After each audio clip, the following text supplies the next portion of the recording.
Umemwandaa kwa siku hii ya leo kwa ajili ya watumishi wako Bwana walioketi mahali hapa.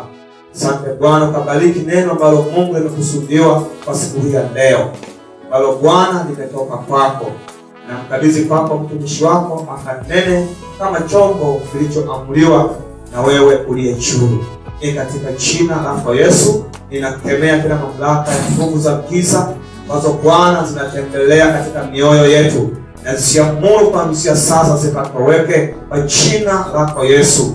Iwe ni mamlaka yoyote ambayo Bwana kwa kinyume na mapenzi yako, na yamuru kuanzia sasa na nafasi katika maisha yetu. Mungu namleta kwako sasa mjoli wako, ni katika jina lako Yesu, amen. Karibu sana mtumishi wa Mungu, karibu sana na Mungu akubariki. Sema kwamba begi lako sasa Bwana sio la kupokelewa. Bwana Yesu asifiwe sana. Karibu sana.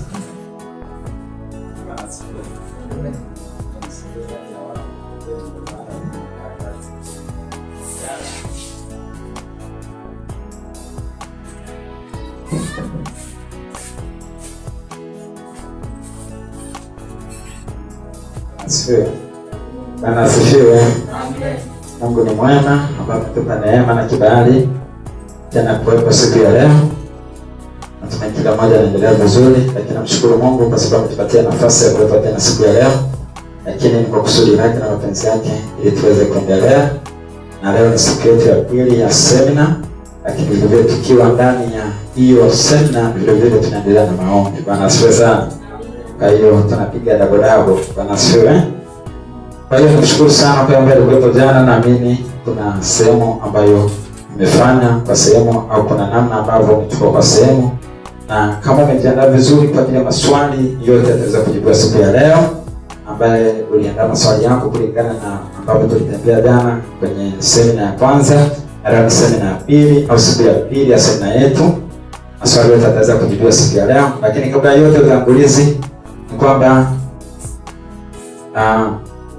ibada zetu hizi zinakuwa zinarushwa moja kwa moja. Kwa hiyo ambaye anatumia simu za smartphone, unaweza kutembea kwenye mitandao yetu ya kijamii. YouTube tunapatikana kwa jina la Geoffrey Online TV. Manake semina zote ambazo utaziona hapa, utaziona kwenye mpangilio wake zote siku tatu.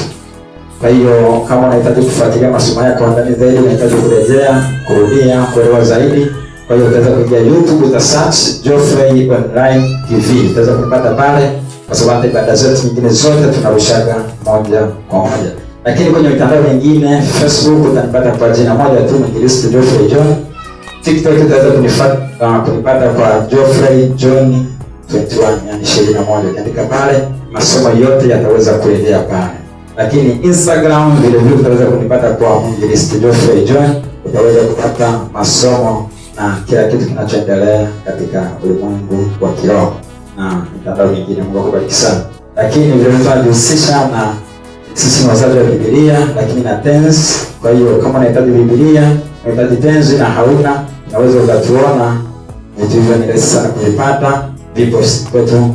Karibu sana. Bwana asifiwe sana. Kwa utangulizi mfupi wa kile ambacho kinaendelea, na Mungu akubariki sana. Tuko tayari sasa kwa ajili ya kuendelea na semina siku yetu, na semina ambayo leo ni siku yetu ya pili. Na jana tulishia kwenye namba 6.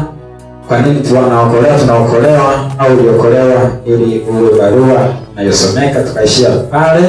Sasa na leo tutaendelea. Nilitaka ni review kwa wale ambao kwetu, lakini muda wetu sasa hivi saa 10 dakika 20, hatutakuwa na muda wa kurudia kwa sababu muda wetu ni mfupi, na baadaye tunahitaji tupate nafasi ya kuomba na maswali. Kwa hiyo hatutakuwa sana na muda mrefu. Bwana asifiwe. Kwa hiyo tunaendelea, ni mwendelezo wa semina yetu ya ambayo imefanyika jana, ambayo ni mwendelezo wa semina ambayo imepita, na leo tunaenda namba 6. Kwa nini niliokolewa? Niliokolewa au uliokolewa au tuliokolewa ili tuwe barua inayosomeka.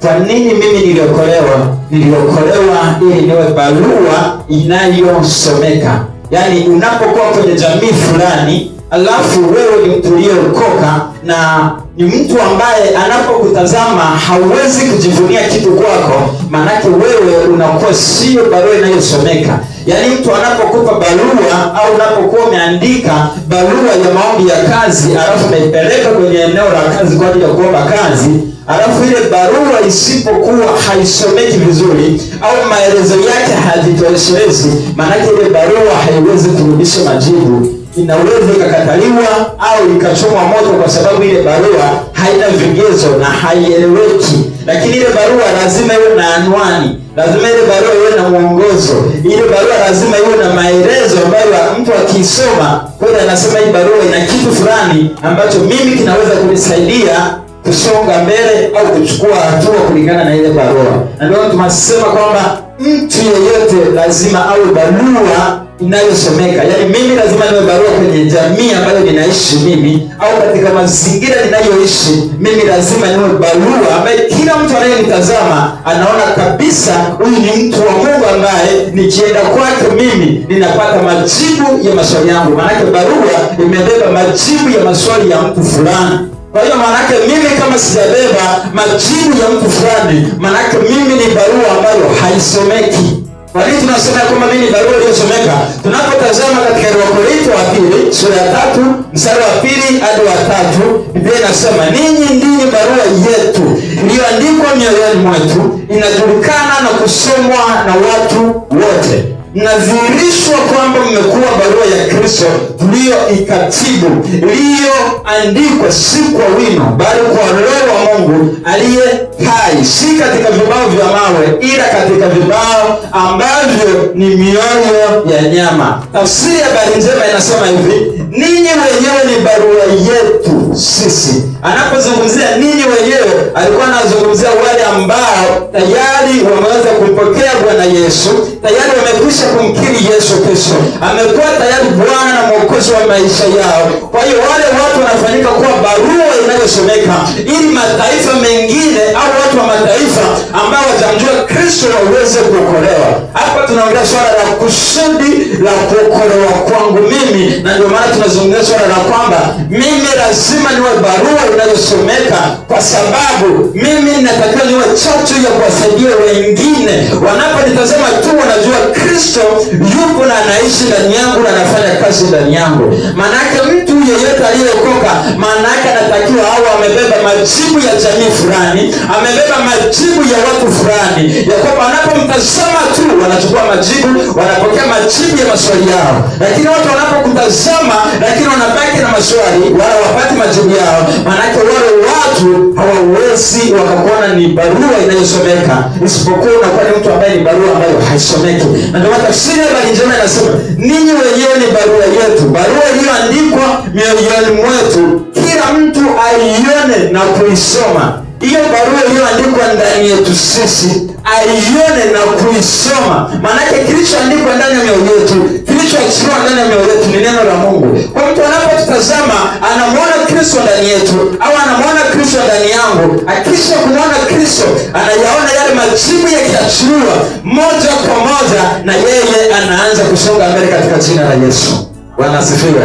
Sasa kwa nini tunazungumzia hapa? Anasema kila mtu aione na kuisoma. Anazungumzia swala la matokeo, anazungumzia swala la mabadiliko, anazungumzia swala la kugeuka. Maanake watu wao wanapokutazama wewe, wanatoka eneo walilopo, wanageuka na kuacha njia zao. Kwa sababu mimi nikiwa barua inayosomeka, maanake watu lazima watageuka, watu lazima watabadilishwa, watu lazima nia zao zitamgeukia Mungu, kwa sababu mimi wanavyoniona wanaona kabisa mtu ninayosomeka na ndani yangu yapo majibu ya kile wanachokihitaji. Namba 3 anasema ni dhahiri kwamba ninyi ni barua ya Kristo aliyoipeleka kwa wino. Ni dhahiri kwamba ninyi ni barua ya Kristo aliyoipeleka kwa mikono yetu. Maanake anapozungumza Mtume Paulo aliachilia kitu ndani ya Mtume Paulo Yesu Kristo, na tunajua Mtume Paulo alikutana na Yesu moja kwa moja. Baada ya kukutana na Yesu, maana yake aliachilia kitu au akaachilia neema ndani ya Paulo ambayo ilimsaidia kuyafikia mataifa mengine.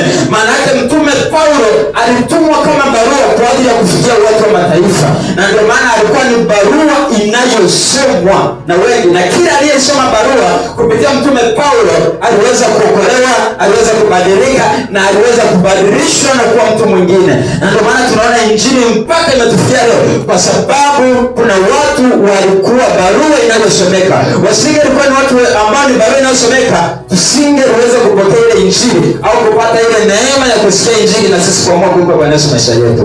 Anaendelea kusema barua yenyewe imeandikwa si kwa wino, bali kwa Roho wa Mungu aliye hai.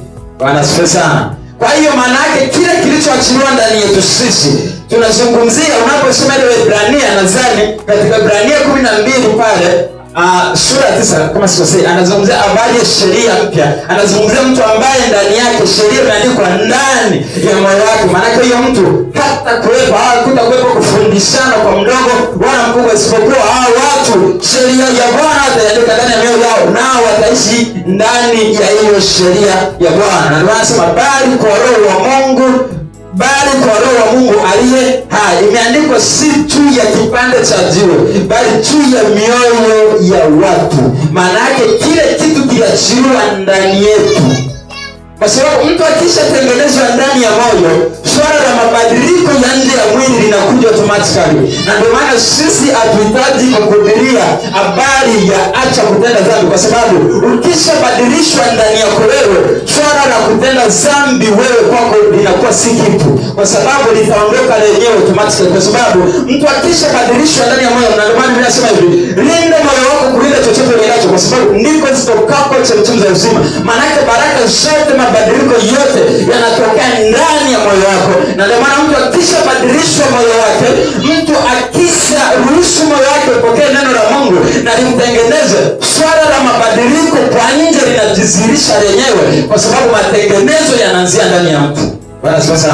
Na ndio maana uwezo kupambana na mtu ya kwamba huyu mtu anahitaji avae vizuri kwa sababu hajavaa vizuri, au huyu mtu mimi ninahitaji labda kwa ninavyomuona mienendo yake sio sawa. Huyu mtu ni kwamba hajatengenezwa rohoni. Mtu ambaye anahitaji kutembea vizuri ni mtu ambaye anatengenezwa rohoni, alafu baada ya hapo swala la mabadiliko ya nje, au avae vile tunavyohitaji sisi, aenende vile tunavyohitaji sisi.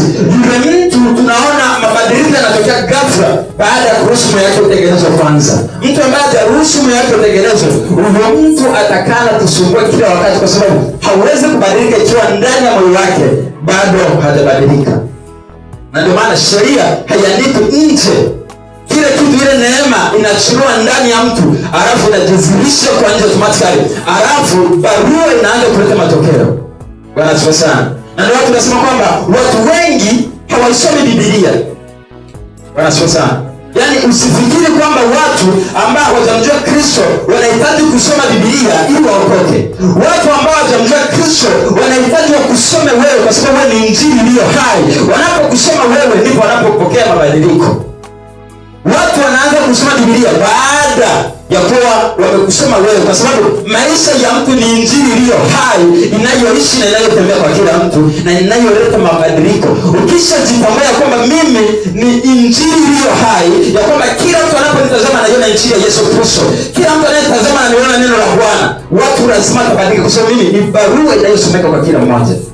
Kwa hiyo ukihitaji watu wabadilike, haitaji kwenda kumbebea Biblia kubwa sana wakati anaona maisha yako wewe ni barua isiyosomeka. Huwezi kubadilisha mtu kwa staili hii.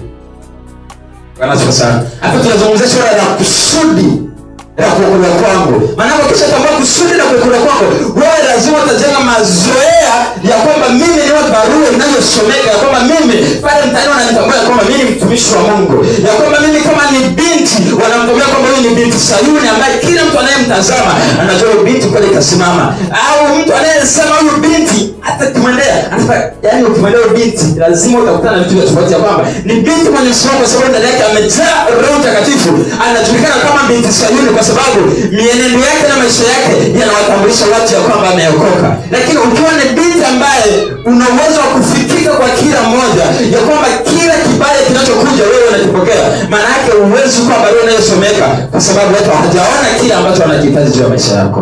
Na ndio maana ukihitaji kusomeka vizuri, ukihitaji kuwa vizuri, lazima niwe barua inayosomeka na wengi. Na ndio watu tunasema kwamba watu wengi hawasomi Biblia, isipokuwa wanakusoma wewe ndipo wanapopokea mabadiliko, lakini watakusoma wewe mwenyewe ili waweze kubadilika. Na ndio maana Zanzibar tukihitaji imjue Kristo vizuri, tukihitaji marafiki zetu wamjue Mungu vizuri, lazima tusome sisi kwanza. Kwa hiyo unapohitaji watu waokoke, tengeneza, kubali kubadilika wewe kwanza, alafu ndipo wengine watabadilika. Usihitaji mimi nibadilike ikiwa wewe hujabadilika kwanza. Bwana sifa sana. Na ndio maana ukihitaji kitu chochote, ukihitaji familia ibadilike, igeuzwe, itolewe sehemu iliyoko, lazima ukubali kugeuka na kubadilika wewe kwanza, ndipo na wengine wataweza kubadilika. Bwana sifa sana. Kwa hiyo kubali kubadilika wewe, kubali kugeuka wewe, kubali kuwa katika njia ambayo iko sahihi sana, ili na wengine wakuone kuwa barua inayosomeka au wakuone kama mfano wa kuigwa, ndipo wengine wataweza kufuata njia. Sasa watafuataje njia ambayo katikati yake hiyo njia wanaona kuna makorongo? Hiyo njia ambayo wanataka kufuata wanaona mbele kuna mabonde. Watu hao wataenda kwenye njia gani? Bwana sio sawa. Kwa tunahitaji watu ambao wanajielewa vizuri ya kwamba mimi ninakubali kuwa barua ambaye kila mmoja anapotazama ile barua inasomeka na kila mmoja na kila mtu ya kwamba wanausimulia na kutangaza utukufu wa Mungu aliye hai. Bwana sio sawa. Lakini vile vile maisha yako wewe ni injili iliyo hai. Maisha yako ni injili iliyo hai. Bwana asifiwe. Yaani maisha yako wewe yasipokuwa ni injili, huwezi kumhubiria mtu yeyote aweze kuokoka. Maisha yangu mimi ni injili kwa sababu kuna watu ninahitaji wabadilike, na ndio maana ninazungumzia swala la kwamba injili, mimi binafsi nikikubali kuwa injili, hatuhitaji kuanza kuwafungulia kitabu cha Mathayo, hatuhitaji watu kuanza kuwafungulia kitabu cha Luka, hatuhitaji watu kuanza kuwafungulia kitabu cha Yohana au kitabu cha Marko, kwamba soma injili ya Yohana. Sasa mimi ninakuwa ni kama kibao cha shule. Ulishawahi kuona kibao cha shule? Kibao cha shule kinamwelekeza mtu ila chenyewe hakijui, yaani hakijawahi kufika kwenye ile shule, ila kinaelekeza watu kwenda wapi? Sasa Wakristo wengi sisi tumejikuta tunakuwa kama vibao vya shule. Yaani sisi tunakuwa ni waelekezaji ya kwamba kule ni sehemu ambayo ukienda unapokea uzima, ukienda kule unabadilishwa na unakuwa mtu wa tofauti, lakini sisi hatujakubali kuelekea kule ambako tunaelekea. Kwa tumejikuta sisi tunakuwa kama vibao vya shule ambavyo vyenyewe vinaelekeza watu kuelekea katika ile shule, lakini vyenyewe havijawahi kufika kwenye ile shule, wala havijawahi kwenda kujifunza pale, wala havijawahi kufika pale, wala havijawahi kuishi pale. Kwa hiyo tumejikuta sisi Wakristo, sisi tunakuwa kama vibao vya shule. Sasa mwambie Roho wa Mungu, ninakataa kuwa kibao cha shule, bali mimi niwe kusudi la kutimiza mapenzi yako katika jina la Yesu. Kwa nini tunazungumza hivyo? Namba 7, niliokolewa ili nimtukuze Mungu, au niliokolewa ili Mungu atukuzwe ndani yangu mimi. Niliokolewa ili Mungu atukuzwe ndani yangu mimi. Ukishatambua kusudi la Mungu kuokoa wewe, lazima utaelewa kwamba Mungu anahitaji kutukuzwa kupitia mimi. Mungu anahitaji kuinuliwa kupitia mimi. Mungu anahitaji baraka zote za mji fulani zitokee kupitia mimi, kwa sababu baada ya kuniokoa Mungu anahitaji utukufu wake ukaweze kuzulika kwa watu wengine kwa kupitia mimi. Katika Wakorintho wa kwanza sura ya 10:31 Biblia inasema, basi mlapo au mnywapo au mtendapo neno lolote, fanyeni yote kwa utukufu wa nani? Wa Mungu. Basi mlapo au mnywapo au mtendapo neno lolote, fanyeni yote kwa utukufu wa Mungu. Bwana asifiwe. Kwa nini tunasema hivyo? Ile Mathayo sura ya 5:16 Biblia inasema, vivyo hivyo nuru yenu na iangaze mbele ya watu wote, wapate kuyaona matendo yenu mema, wamtukuze Baba yenu aliye mbinguni. Tafsiri ya habari njema inasema hivi, vivyo hivyo ni lazima mwanga wenu uangaze mbele ya watu.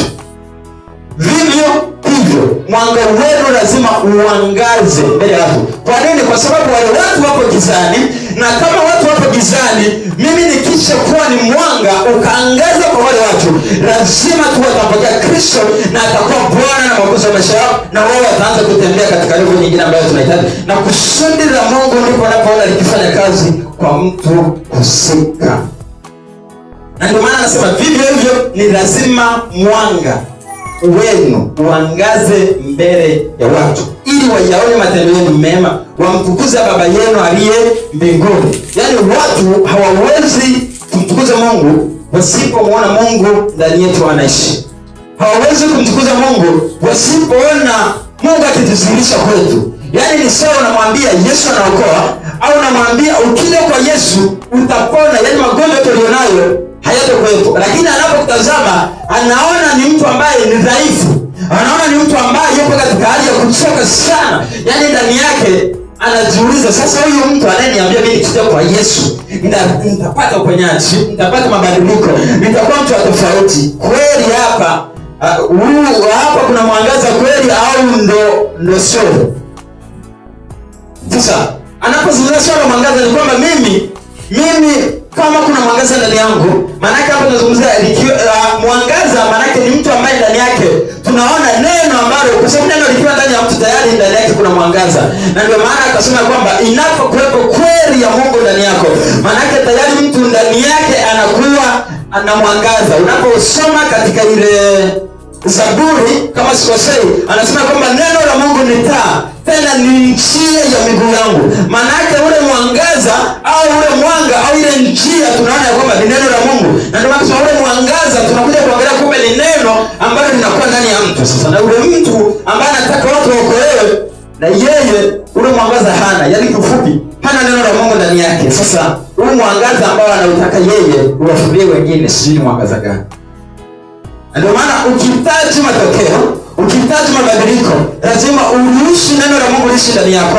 Lazima uwe ni mtu ambaye kila wakati, kila muda unakaa chini katika uwepo wa Mungu, ukitafakari neno la Mungu, lakini ukiruhusu lile neno la Mungu liingie ndani yako, alafu uwepo mwangaza ambao kila mtu atakayetazama anaona matokeo. Na ndio anasema kwamba ni lazima mwanga wenu uangaze mbele ya watu. Maana kama umeokoka alafu ndani yako watu hawayaoni matendo ya Mungu ndani yako yakijidhihirisha, maana watu hawa bado hawajaona mwangaza kwako. Kwa hiyo kwa tafsiri nyingine tunasema kwamba wewe bado neno la Mungu halijachiriwa ndani yako wewe.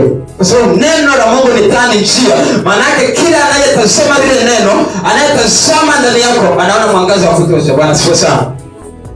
Na ndio maana nasema kwamba ili wayaone matendo yenu mema wamtukuze Baba yenu. Kwa hiyo watu wanamtukuza kwa sababu ya jinsi wanavyomuona Mungu katika maisha yako wewe. Sasa watu watamwonaje ikiwa wewe binafsi, yani ile hali ya mwangaza au ile ya kuonekana kwamba kuna kamwanga fulani ya kwamba huyu mtu anaonekana kama ni mtu wa Kristo, lakini hata wakijaribu kuchunguza, wakijaribu kuangalia, wakijaribu watu kuzumu hivi waangalie kama huyu ana kitu cha Mungu ndani yake, wanaona hakuna kitu. Wachawi wakikubusti tu unadondoka chini. Yaani mtu tu hajafika ulishadondoka. Sasa unajiuliza huyu mtu ana mwangaza gani ndani yake?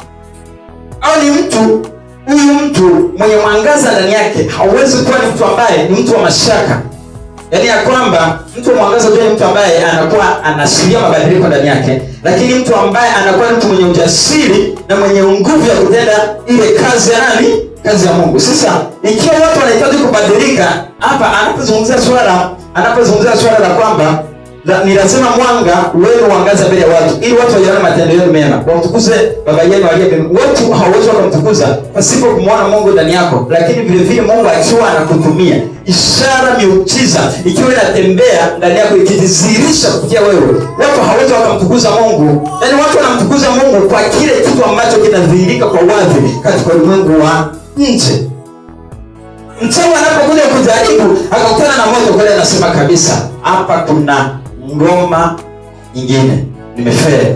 Bwana sasa, maana yake huyu mtu anakuwa ni mtu ambaye anapotoka pale amefanya ile testi, akajaribu kwamba nitume kombora, alafu akaona mtu amesimama ndani yake, unaonekana mwanga wa kimungu, inaonekana neno la Mungu ya kwamba huyu yule mtu anaanza kumtukuza Mungu kupitia yule mtu. kwa sababu ameona kuna mwangaza ambao kila mtu anayemtazama anamtukuza Mungu kwa sababu ya kile anachokiona ndani ya mtu husika. Kwa hiyo lazima mimi binafsi nikubali ya kwamba mtu anaponitazama, ndugu zangu wanaponitazama, familia yangu inaponitazama, wale wanaonizunguka wanaponitazama, wayaone matendo ya Mungu yakidhihirisha kwao katika jina la Yesu. Sasa kama watu hawayaoni matendo ya Mungu yaliyodhihirika kwa wazi, watu watamtukuzaje Mungu? Yaani mtu atawezaje kumtukuza Mungu ikiwa watu hawaoni udhihirisho wote wa kimungu ndani yao? Ikiwa hawaoni matokeo yoyote, hawaoni badiliko lolote kwanza ndani yangu, watu wanawezaje wakamtukuza Mungu? Ndio maana ukihitaji watu wamtukuze Mungu, lazima wewe mwenyewe uwe ni mtu ambaye una juhudi ya kumtafuta Mungu. Lazima uwe na juhudi ya kukaa chini, kukaa katika uwepo wa Mungu, na Mungu akikutujia, alafu watu wanamtukuza Mungu kupitia nani? Kupitia wewe, kupitia mimi, kupitia yule na yule na yule na yule. Mungu wanamtukuza kwa sababu ya kile kilichopo ndani yako.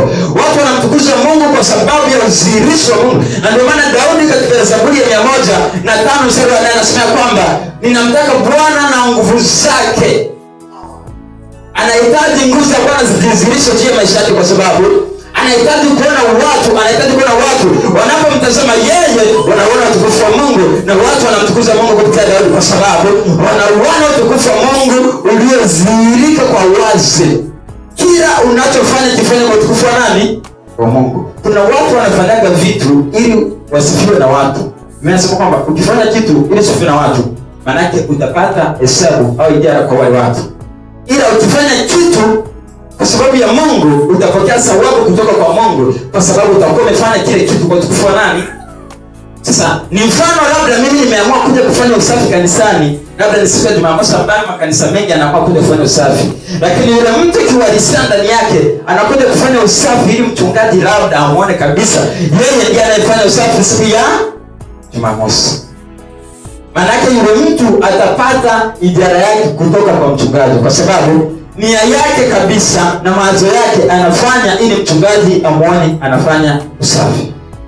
Anafanya kile kitu ya kwamba mimi watu wao wananitazama kabisa, ya kwamba viongozi labda wazee au watu wengine wananitazama mimi ya kwamba mimi nifanye nionekane mimi ndiye ninayefanya usafi. Maana wewe unapata hesabu yako kutoka kwa wale watu ambao wanawatazamia. Lakini ukija kufanya usafi hapa, lakini mawazo yako, fikira zako kwamba ni Mungu tu akajidhihirisha na kuonekana, maana yake ile ijara au ile hesabu au ile neema, kila kitu unachokihitaji, maana yake utapata kile unachokihitaji kutoka kwa Mungu, sababu ndiye ambaye umefanya ukiwa unamtumainia, ukimwangalia yeye. Kwa haijalishi umemkuta mchungaji, hujamkuta, utukufu kwa Bwana Yesu, na yeye ndiye anayeachilia majibu ya kile unachokihitaji. Lakini wokovu wako ni ushuhuda wa utukufu wake. Wokovu wako wewe ni wokovu wa ushuhuda. Wokovu wako ni ushuhuda na utukufu wake. Wokovu wako ni ushuhuda wa utukufu wake. Kwa hiyo mtu asipokuwa na ushuhuda wa wokovu wake, manake Mungu bado atatoa utukufu. Na ndio maana kuna watu waliokoka kwa sababu ya ushuhuda wa mtu fulani. Yaani waliposikiliza tu ushuhuda. Kuna watu hawahitaji kuanza kuhubiriwa Biblia kwa sababu mwingine wamekaribishwa kwamba Biblia ni dhambi. Huyo mtu ambaye amekaribishwa Biblia ni dhambi hahitaji kusikiliza neno la Mungu, anahitaji ushuhuda pekee yake. Au anahitaji kusome wewe usomeke kama Injili. Bwana asifiwe sana. Kwa hiyo mtu ambaye anasomeka kama Injili, kuna watu hawahitaji kusikiliza neno la Mungu. Kuna watu hawako tayari hata ukimwambia akijitolea, anakubali kukusikiliza. Haelewi kile unachomwambia isipokuwa anaona ni kama unapigia kelele. Anahitaji wewe uwe Injili ili aweze kubadilika kupitia wewe. Kwa hiyo lazima mwambie Mungu, ninahitaji mimi niwe Injili iliyo hai ili watu wanaponitazama wanaokoka. Watu wanaponitazama wanabadilika. Watu wanaponitazama wanageuza mioyo yao. Watu wanaponitazama wanabadilisha mienendo yao. Watu wanaponitazama wanakuwa katika hali tofauti, yani wanatoka ile sehemu ambayo ilikuwa impendeze Mungu, wanaenda katika ile sehemu ambayo ni kusudi la Mungu, ya kwamba Kristo alikufa msalabani, alikufa kwa wale wenye dhambi. Tunaona Kristo alikuja duniani kwa kusudi maalum katika ile Mathayo sura ya 1:21 ambayo tuliona jana, ya kwamba Kristo tunaona anamtambulisha Mariam, anamwambia kwamba huyu atakayezaliwa anakuja ulimwenguni kwa ajili ya kuwakomboa watu na dhambi zao. Na kweli Yesu Kristo anatembea kwenye kusudi hilo hilo, anakuja kukomboa ulimwengu mzima, anakuja kuwakomboa wale watu na dhambi zao. Alifanya hivyo kwa sababu lile kusudi ilikuwa lazima aweze kulitimiza. Lazima na mimi, kwa sababu Kristo ni kielelezo, lazima na mimi nikubali kuwa kielelezo kwa watu wengine, ili na mimi wanaponitazama lile kusudi ambalo Mungu ametia ndani yangu liweze kufanya kazi katika jina la Yesu. Kwa lazima nimwambie Mungu ya kwamba lile kusudi lililotia ndani yangu mimi, watu wakabadilike, watu wakageuzwe, lakini watu wakawa watu tofauti kupitia mimi katika jina la Yesu. Sehemu ya tatu ya somo hili tunasema hivi: dalili za Mkristo asiyejua kusudi la wokovu wake. Dalili za Mkristo asiyejua dalili za Mkristo asiyejua kusudi la wokovu wake. Maanake kuna watu hawajui kusudi la yeye kuokoka. Kuna watu hawajui kusudi la ile siku alipompa Bwana Yesu maisha yake. Yaani hajawahi kutambua kwa nini ameokoka. Hajawahi kutambua huyu mtu yuko namna gani. Hajawahi kujua Mungu kwa nini aliamua aweze kuwa hapo alipo. Bwana asifiwe. Sasa narudia. Sehemu ya tatu, dalili za Mkristo asiyejua kusudi la wokovu wake. Dalili za Mkristo asiyejua kusudi la wokovu wake. Jana nadhani tulipitia kwenye andiko moja hivi la Waebrania, tukaangalia yule mtu ambaye amepokea wokovu lakini ni mtu ambaye hakujali wokovu, hajali wokovu. Na kwamba yule mtu hawezi kupona asipokuwa ni mtu ambaye anajali nini? Anajali wokovu. Tunaangalia namba moja, dalili za watu ambao hawajui kusudi la wokovu wao. Au niseme dalili ya mimi ambaye nimeokoka sijui kusudi la mimi kuokolewa. Namba moja, anaokoka ila hana njaa ya neno. Huyo mtu, yaani anakuwa ameokoka, baada ya kuokoka huyo mtu hana njaa ya neno.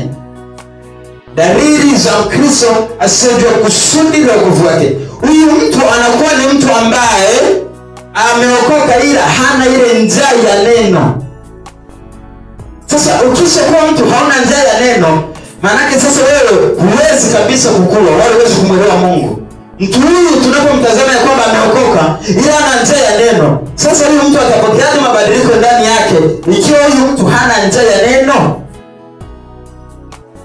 Bwana asifiwe.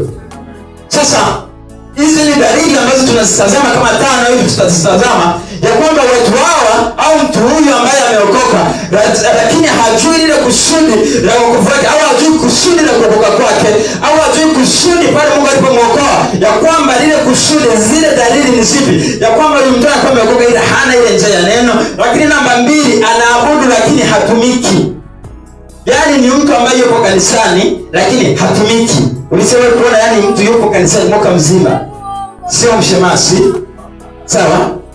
Sio mwinjilisti, sio mwalimu, sio mchungaji, sio mkwaya, sio mtu, hanaga kitendo chochote. Kwa hiyo mtu huyu unapomwendea, yani unapomtazama, yani ni mtu ambaye haeleweki yuko sehemu gani. Sasa huyu mtu anaabudu lakini hatumiki kwenye eneo lolote. Sasa mimi na wewe tujiulize, mimi natumika kwenye eneo gani?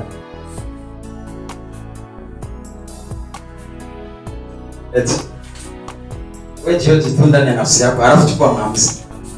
Yaani ukiona ni mtu unaabudu lakini hautumiki kwenye eneo lolote, hebu jiweke ndani yako, alafu chukua maamuzi ya kwanza kutumika katika eneo fulani. Yaani ile ndani ambapo unaona kabisa ndani yangu mimi ni eneo kabisa nastahili kutumika, anza kutumika sasa. Hizi dalili za Kristo asiyejua kusudi la wokovu wake. Yaani anaabudu lakini hatumiki wala hayupo kwenye nafasi yoyote na hataki nafasi yoyote. Huyu mtu kabisa hajui dalili, hajui kusudi la wokovu wake, au hajui kusudi la kuokoka kwake. Yaani ni mtu ambaye amekuja kanisani, ameondoka, haoni shida. Akija kanisani, kwanza huenda akaja kanisani amechelewa, lakini anawahi kutoka kabla ibada haijaisha. Kwa hiyo huyu mtu ni mtu ambaye yani hajui kusudi la kuokolewa kwake. Yani ni mtu ambaye anakuja tu kanisani na kutoka. Yaani ni mtu ambaye anaabudu tu, lakini hataki masuala ya kutumika au kutumikia Mungu. Lakini mtu huyu anaenda kanisani lakini habadiliki. Ulishawahi kuona watu wamekaa nao mwaka mzima hajawahi kubadilika hata siku hii? Sasa na jana nadhani tuligusia kidogo ya kwamba mtu lazima awe ni mtu wa mabadiliko, mtu wa kubadilika ndani, ya kwamba mtu ninapojitathmini, ninapojiangalia kwamba ni mtu ambaye mimi nabadilika. Je, mimi tangu nimeokoka Geoffrey nimebadilika? Au mimi ndio yule jana ndio yule, leo ndio yule na kesho ndio yule? Unaweza ukajitathmini kwamba kama mimi sijabadilika, maana mimi ni Mkristo nisiyejua kusudi la kuokoka kwangu. Ni mtu ambaye sijui kusudi la wokovu wa kwangu mimi. Sasa nikiwa ni mtu ambaye sihitaji kuwa katika ile kusudi, sihitaji kuwa katika watu ambao hawajui kusudi, nahitaji kuwa katika watu ambao wanajua kusudi, maana yake hawatakuwa katika eneo hili ya kwamba sitakuwa ni mtu ambaye nimeokoka sina njaa ya neno, ya kwamba sitakuwa mtu ambaye ninaabudu lakini situmiki, ya kwamba ni mtu anaenda kanisani lakini habadiliki. Yaani wakisema baba acha unavyofanya, kwa hiyo mwingine anaenda mbali mpaka anaacha hata kuabudu kwa sababu hataki kubadilika. Lakini mtu huyu tunaona anakuwa anaishi kama dunia inavyoishi. Mtu asiyejua thamani, asiyejua kusudi la kuokoka kwake, mtu huyu anakuwa ni mtu ambaye anaishi kama dunia inavyoishi. Ndio maana Biblia inaposema Yakobo anasema ya kwamba mtu yeyote anayejifananisha na dunia amemwacha yeye mwenyewe Mungu pasipo kujua. Maana mtu anayejifananisha na dunia na kuishi sawa na ile dunia, maana yule mtu anakuwa amejitenga yeye mwenyewe moja kwa moja na Mungu kwa sababu amejifananisha na dunia. Kwa mtu anayeishi sawa na dunia haishi sawa na Kristo anavyohitaji. Maana yake mtu huyo hajajua kusudi la kuokoka kwake, hajajua kusudi la kuokolewa kwake. Maana yake mtu huyu anatembea na dunia kwa sababu haelewi kile anachokifanya, haelewi kusudi la Mungu juu ya maisha yake. Mtu anayeelewa kusudi hawezi akaenda sawa na dunia inavyoenda. Hawezi akafika kwenye kijiwe akakuta watu wanavuta bangi na yeye akaanza kuvuta. Hawezi akakuta watu wapo katika maeneo labda wanacheza bongo flava na yeye akaunga msafara, kwa sababu huyo mtu hawezi akaenda na dunia kama inavyoenda, isipokuwa anaenda sawa sawa na Roho Mtakatifu anavyomwagiza, anavyomtuma kwenda. Bwana asifiwe. Kwa hiyo huwezi ukaenda kama dunia inavyoenda. Sasa mimi ninapojiangalia, ninapojitafakari, je, inaenda kama dunia inavyoenda au ninaenda sawa sawa na kusudi la Mungu? Katika Hosea sura ya 4 ule mstari wa 6, Biblia inasema, watu wangu wanaangamizwa kwa kukosa maarifa, kwa kuwa wewe umekataa maarifa, mimi nami nitakukataa wewe, usiwe kuhani kwangu mimi. Kwa kuwa umeisahau sheria ya Mungu wako, mimi nami nitawasahau watoto wako. Hosea sura ya 4 ule mstari wa 6.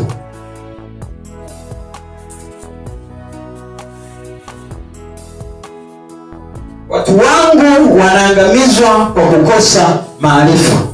Kwa kuwa wewe umeyakataa maarifa, mimi nami nitakukataa wewe, usiwe kuhani kwangu mimi. Kwa kuwa umeisahau sheria ya Mungu wako, mimi nami nitawasahau watoto wako. Unapotazama katika muktadha wa andiko hili, unapoanzia juu unakuja kuona Mungu alikuwa anazungumza na watu ambao wametoka nje ya kusudi la Mungu. Yaani ni watu walikuwa ndani ya kusudi, lakini baadaye wakaliacha kusudi la Mungu, na watu hawa wakaanza kuwa na mwelekeo ambao hawakuwa sahihi, lakini baadaye wakaanza kuambatana na watu ambao hawakuwa sahihi katika maisha yao. Na ndio maana tafsiri ya Biblia inasema hivi, ya kwamba Biblia inasema hivi, watu wangu wameangamia kwa kutonijua mimi. Tafsiri ya habari njema.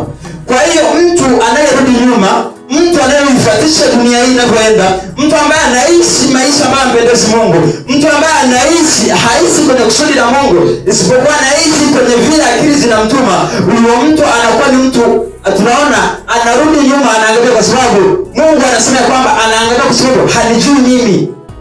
Yaani ukiona mtu unarudi nyuma kwa sababu hamjui Mungu. Ukiona mtu unaenda na dunia ni kwa sababu hamjui Mungu. Ndio wanasema kwamba watu wangu wameangamia kwa kuwa hawanijui mimi. Kwa hiyo hakuna mtu anayemjua Mungu ambaye anaweza akabatana na dunia. Hakuna mtu ambaye anaweza akamjua Mungu akaweza kurudi nyuma au akafanya vitu ambavyo sio kusudi la Mungu. Na watu wanaomjua Mungu lazima atembee kwenye kusudi la Mungu kabisa automatically.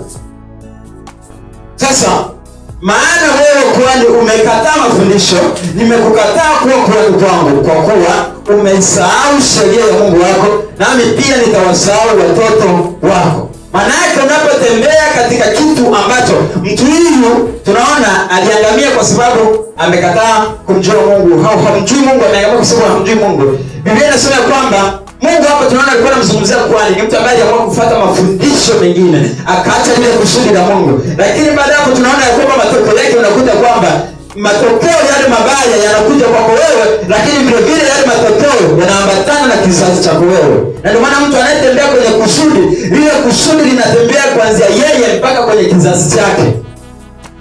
Kwa hiyo ukiwa ni mtu ambaye unaambatana na dunia, utaruhusu kusudi la Mungu liwe ndani yako. Maana yake kila ambacho unaishi nacho ndicho na ambacho watoto wako ambao wanakuja wataweza kufuatia kwenye ile laini. Maanake watu wote wanaotokea kwenye mlolongo wako wewe watafuata mkumbo wa namna ulivyokuwa wewe. Maanake roho inatembea na kutafuna kizazi kulingana na vizazi vinavyoenda. Sehemu ya 4 tunaenda kuangalia tofauti ya wokovu na wito. Yaani lazima uelewe tofauti ya wokovu na wito. Bwana asifiwe sana. Usipoelewa tofauti ya wokovu na wito. Wokovu jana tulisema ya kwamba wokovu ni mtu ambaye ameokolewa au mtu ambaye amempa Yesu maisha yake, amempa Kristo maisha yake, amekubali awe Bwana na Mwokozi wa maisha yake. Tunasema mtu huyu amepokea wokovu. Lakini wito unaopokea baada ya kuwa tayari umeokoka, au wito ninakuwa nao baada ya kuwa tayari nimeokoka. Na ndio maana tofauti ya kwa tunaona wokovu kwanza ni kwa watu wote, lakini pia wito ni kwa kila mmoja mmoja. Wokovu ni kwa watu wote, lakini wito ni kwa mtu mmoja mmoja. Bwana asifiwe sana. Na ndio maana watu wote sio wachungaji. Wote hawajaitwa kuwa wachungaji. Lakini wokovu ni kwa watu wote. Hapo kwa makini kutofautisha kati ya wokovu na wito. Sawa? Kwa hiyo maana yake watu wote, ulimwengu wote uliokolewa, na lazima wote waweze kupokea wokovu huu ambao ukishamwamini Yesu Kristo tayari umepata ule wokovu wa ndani moja kwa moja. Lakini wito ni kwa mtu mmoja mmoja. Maana yake uchungaji au wachungaji wapo, lakini sio watu wote kwenye ulimwengu wanaweza kuwa wachungaji. Walimu wapo, lakini sio walimu unaweza kuwa kwa watu wote, kwa sababu wito ni kwa mtu mmoja mmoja. Maanake ndio maana kuna karama. Karama ni wito, karama ni zawadi. Maanake karama ni kwa mtu mmoja mmoja, lakini wokovu ni kwa kila mtu. Lakini wokovu ni zawadi, wito ni uwajibikaji. Bwana sifiwe. Kwa hiyo mimi baada ya kuwa tayari nimepokea wokovu, ule wokovu mimi ni zawadi tu nimepewa, lakini wito namba 2 tunaona ni uwajibikaji. Kwa hiyo baada ya kupokea ule wito, kama mimi nimepokea wito wa kichungaji, kama mimi nimepokea wito wa kiinjilisti, kama mimi nimepokea wito wa kiwalimu, kama mimi nimepokea wito wa kishemasi, kama mimi nimepokea wito wa kuwa mzee wa kanisa, maana yake mimi ninatumika kwenye wito katika eneo hilo, kwa sababu wito ni uwajibikaji. Kwa hiyo hakuna mtu ambaye amepokea wito ambaye sio mwajibikaji. Ikiwa umepokea wito na sio mwajibikaji, maana yake tunasema kwamba ni Mkristo asiyejua kusudi la kuokolewa kwake. Bwana asifiwe sana. Kwa kisa pamoja kwamba wito ni wajibikaji. Kwanza tumeangalia wito ni kwa kila moja moja, lakini namba 2 wito tunakuja kuona ni wajibikaji, ambapo tumeona ya kwamba kule kwenye wokovu ni zawadi. Haleluya. Lakini namba 3 tunaona wokovu ni neema. Lakini katika wito tunaona kwamba wito ni kazi ambayo inatufanya tuweze kufanya kile ambacho Mungu anahitaji tufanye. Maana yake kazi namba 1 na kazi ngumu kuliko zote na kazi ambayo inatusaidia kufanya katika viwango ambavyo ni vya juu sana ni kazi ya wito. Hakuna kazi ambayo iko juu kuzidi kazi ya wito wa Mungu ambaye ameachilia ndani yako. Na ndio maana mtu akiwa mwalimu anatembea katika viwango vya juu sana. Na ndio maana mtu akiwa mwalimu anamzidi hata yule ambaye anafanya vile. Yaani mtu ni mwalimu lakini wewe unamfundisha profesa ambaye amesomea profesa katika elimu ya dunia hii. Bwana asifiwe sana. Kwa sababu ile ni kazi ambayo inazidi kazi zote.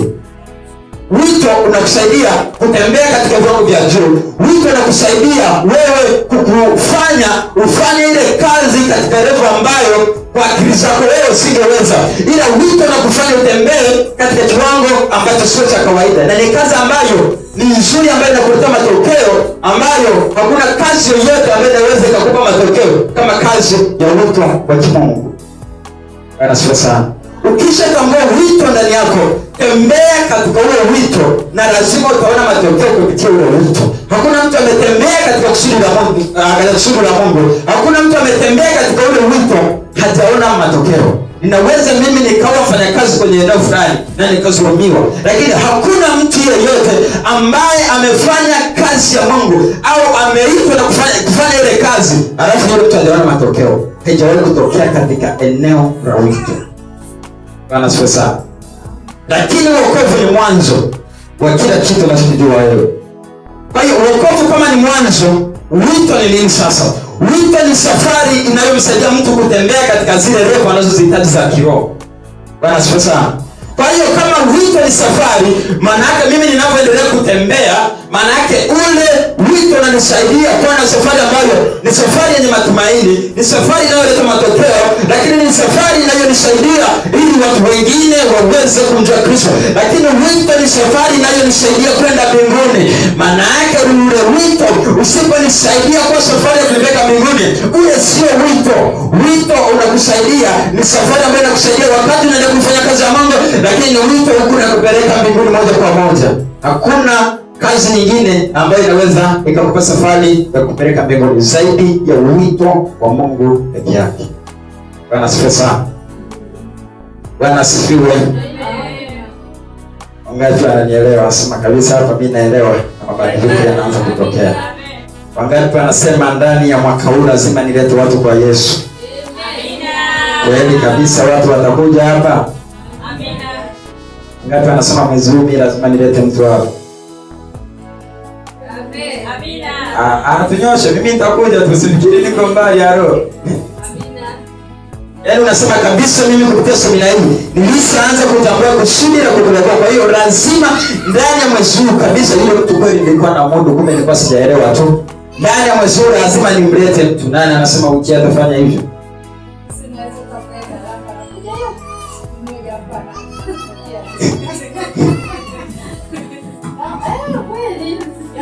Unamshuhudia na kweli unamrejesha imani kwa Bwana, lakini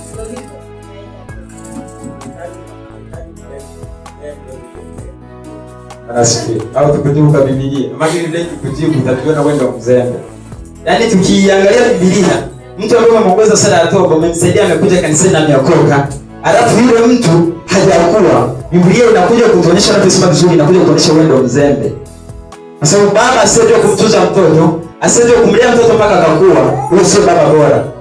Sasa maana yake kama hata wewe usipomlea mtoto vizuri, yani wewe utasadika sio mama bora. Yaani lazima uhakikishe yule mtoto mpaka anakuwa anasimama mwenyewe kwa miguu yake, anaanza kutembea. Hapa ndipo anapoanza kusema kwamba mimi ninasifia kwa mama bora. Wokovu ni sawa kwa wote, lakini matumizi yake hutofautiana. Wokovu ni sawa kwa watu wote, lakini matumizi yake hutofautiana. Sehemu ya 5, jinsi ya kuishi kusudi la kuokolewa kwako.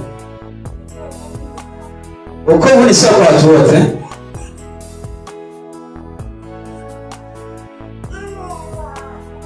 Wokovu ni sawa kwa watu wote, lakini matumizi yake hutofautiana. Maana kama uliandika hapo ambapo nilikuandikia sehemu ya 4 tofauti ya wokovu na wito, maana unaweza ukaona hapo kwa namna ambavyo nilikuandalia kabla ile kidogo hapo.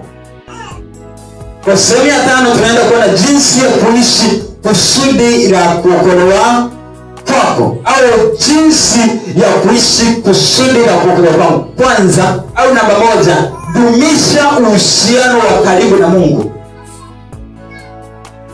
Dumisha uhusiano wako na Mungu. Usipodumisha uhusiano wako karibu na Mungu, manake wewe huwezi kuishi kwenye kusudi la kuokoka. Lakini ukishadumisha, wewe sasa lazima utaishi kwenye kusudi la nini? La kuokoka kwako. Lakini namba 2, kuwa mtu katika neno. Kuwa katika neno. Kuwa katika neno. Jinsi ya kuishi kusudi la kuokoka kwako, kuwa katika neno. Tunapozungumzia kwamba kuwa katika neno, tunakuwa tunazungumza ni mtu ambaye baada ya kuokolewa, hivi najua kuna watu wameokoka, tangu wameokoka hata Biblia hana. Bwana sifa sana. Kuna mtu ana Biblia? Eti. Kuna mtu ana Biblia? Ana Biblia, pandisha mkono. Mungu anaweza kumtendea miujiza.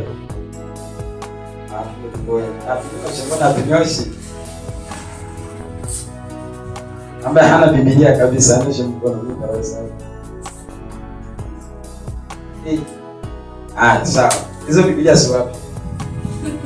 Kwa sababu siamini mimi kama tumekosa tatu za Biblia. Yaani kuna mtu kabisa anasema kabisa tumekosa tatu za Biblia. Nani? Anasema kabisa mimi sina uwezo wa kupata shilingi 25,000 tangu nimeokoka, sijawahi kuipata.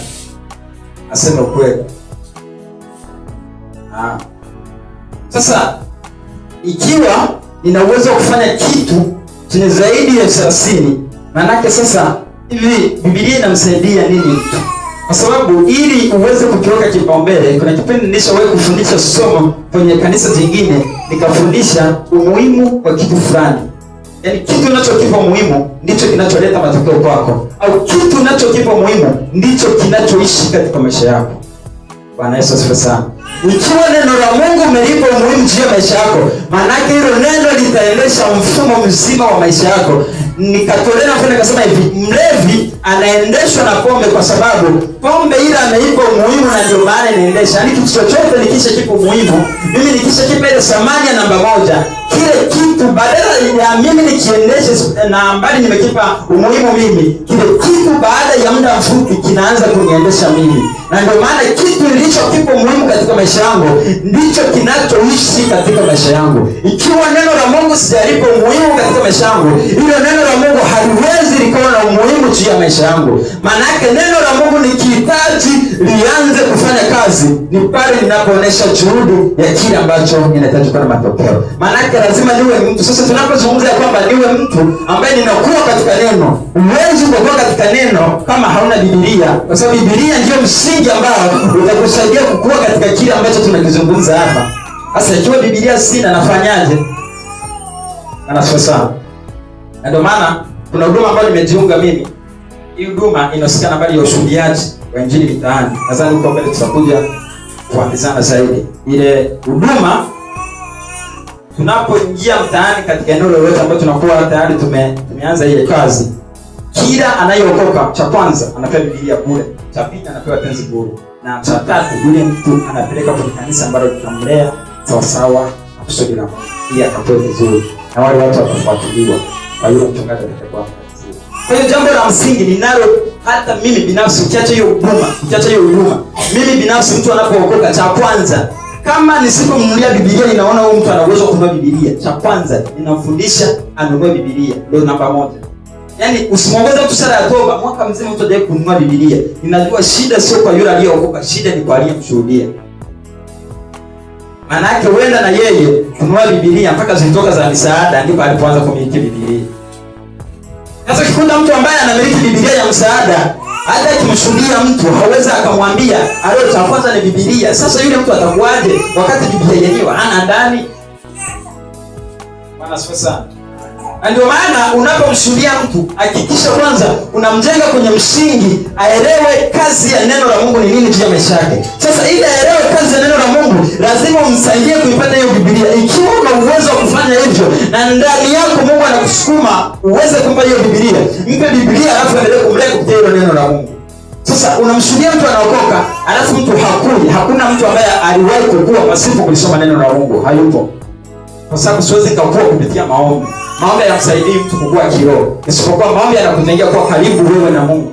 yanakujengea mahusiano ya kuwa karibu na yeye na Mungu. Kinachokusaidia kumjua Mungu, kinachokusaidia kumwelewa Mungu, tunamwelewa Mungu kupitia neno la Mungu, tunamjua Mungu kupitia neno la Mungu, na mabadiliko na matokeo yote katika maisha yetu yanatokea kupitia neno la Mungu. Ndio maana yule mtu ninapotaka atoke chini akue, yule mtu kinachomsaidia kukua ni neno la Mungu. Sasa lile neno la Mungu hana, na saa nyingine unakuta anayemshuhudia na yeye hana neno la Mungu ndani yake, isipokuwa ndani yake amejaza mafundisho ya neno la Mungu. Sasa huyu mtu hawezi akamsaidia Mungu kufikia kukua.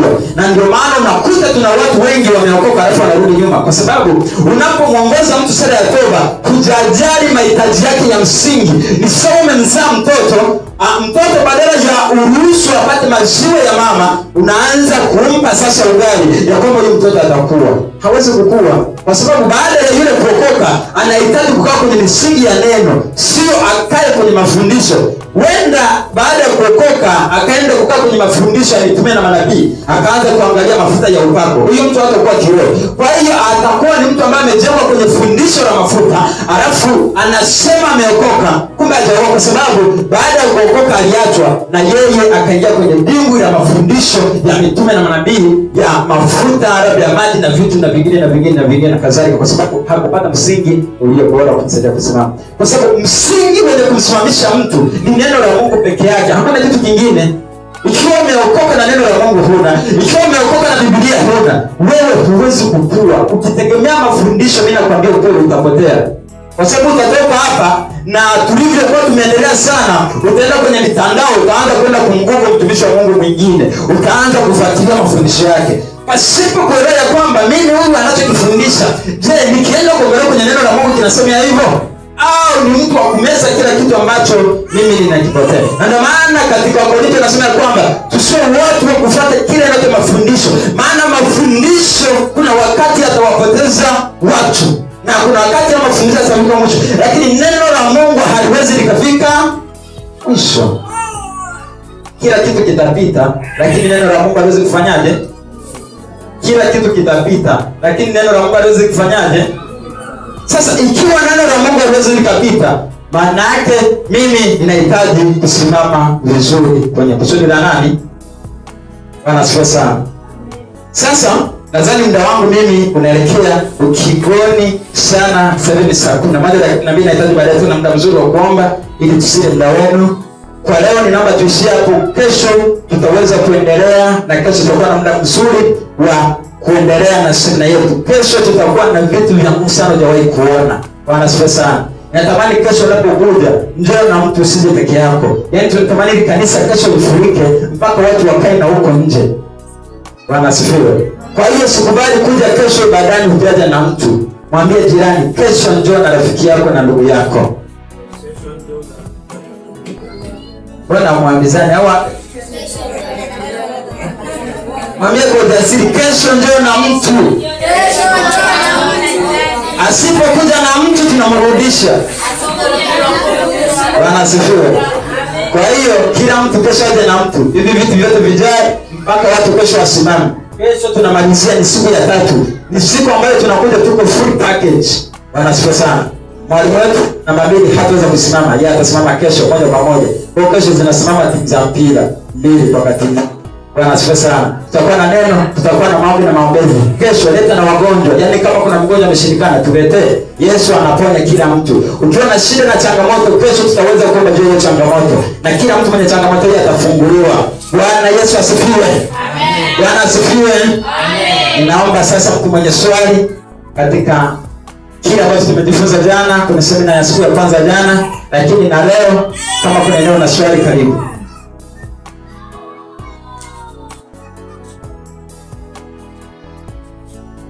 Swali. Bwana yako asifiwe. Amina.